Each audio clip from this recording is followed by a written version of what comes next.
ഓസ്ട്രേലിയയിൽ വണ്ടി ഓടിക്കാനായിട്ട് കാറിൻ്റെ ഒരു ലൈസൻസ് എടുക്കാനായിട്ട് എന്തൊക്കെ പ്രൊസീജിയറാണോ ഉള്ളതെന്ന് വെച്ച് കഴിഞ്ഞാൽ ഇവിടെ നിന്ന് ഇന്ത്യയിൽ നിന്നും പെർമനൻറ്റ് റെസിഡൻ്റായിട്ട് പോകുന്ന ഒരാൾക്ക് 3 മാസം വരെ അവിടെ എന്ത് ചെയ്യാൻ പറ്റും, ആ ലൈസൻസ് ഉപയോഗിച്ച് വണ്ടി ഓടിക്കാൻ പറ്റും. 3 മാസത്തിനുള്ളിൽ ഞാനൊക്കെ ചെന്നപ്പോൾ എന്താ ചെയ്യുന്നത് വെച്ച് കഴിഞ്ഞാൽ നമ്മളവിടെ വണ്ടി ഓടിക്കാനായിട്ടൊരു ട്രെയിനിങ്ങിന് പോയിരുന്നു ഞാൻ 3-4 ദിവസം. കാരണം ഇന്ത്യയിലെ നിയമവും ഓസ്ട്രേലിയയിലെ നിയമവും സെയിമാണ്. പക്ഷെ നമ്മളിവിടെ വണ്ടി ഓടിക്കുന്നവർ എന്ത് ചെയ്യുന്നില്ല, ഈ നിയമം നമ്മൾ നോക്കുന്നില്ല. ഉദാഹരണത്തിന് നമ്മൾ റൗണ്ട് അബൌട്ടിൽ എത്തുവാണെങ്കിൽ നമ്മൾ റൈറ്റ് സൈഡിലൂടെയും പോവും, ലെഫ്റ്റ് സൈഡിലൂടെയും പോവും.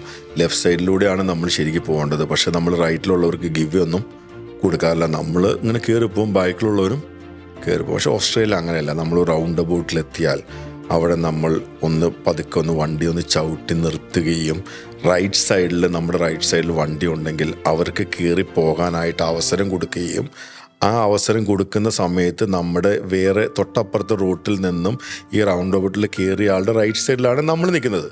അപ്പോൾ അദ്ദേഹം നമുക്ക് ഗീവേ സമയം തരും. ആ ഗീവേ സമയം തരുമ്പോൾ നമുക്കും കയറിപ്പോകാൻ പറ്റും. അപ്പോൾ ഈ നിയമങ്ങളൊക്കെ ഇവിടുന്ന് പോകുന്ന ഒരാൾ പഠിക്കണം.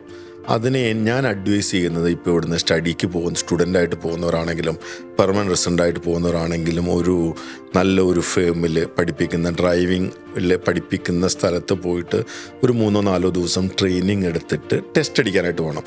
ടെസ്റ്റ് ഓസ്ട്രേലിയയിലെ ഓരോ സ്റ്റേറ്റിലും ഡിഫറെൻ്റാണ്. വിക്ടോറിയയിൽ ഡിഫറെൻ്റാണ്, ക്യൂൻസ്ലാൻഡിൽ വേറെയാണ്, അഡ്ലേഡിൽ വേറെയാണ്.